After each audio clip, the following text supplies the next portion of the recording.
పదవని పదవి కోసం నేను పాకులాడితే శివ ఇక్కడికి నేను రాను, ఇట్లా టీవీలలో మాట్లాడను, నేను పైరవిల దగ్గరే ఉంటా, నాయకుల పక్కనే ఉండేదాన్ని, పక్కనంటే కూర్చొని నేను పదవుల కోసం ఇండ్ల పొంటి తిరిగేదాన్ని, లేకపోతే ఇంకా పైరవిలు తీసుకొని పదవి తెచ్చుకొని హ్యాపీగా నా కుటుంబము నేను లగ్జరీగా ఎంజాయ్ చేసేదాన్ని. సంధ్యక్క పదవుల కోసం పని చేయదు.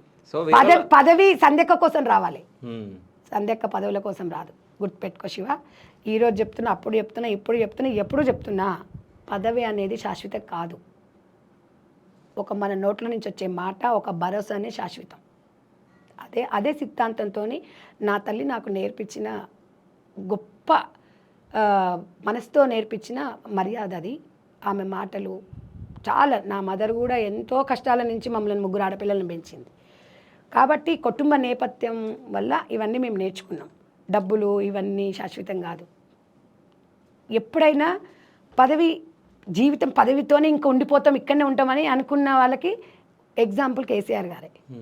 మొత్తం నేనే ఉంటాను ఇంకా భూమి ఉన్నంత వరకు అనుకున్నాను. పదవి అయిన తర్వాత వాళ్ళ పరిస్థితి ఏంది తమ్మి? నేను ఎందుకేమంటానంటే, రెండు సమానంగా తీసుకున్నప్పుడు ఒక మనిషి బ్యాలెన్స్ ఉండగలుగుతాను.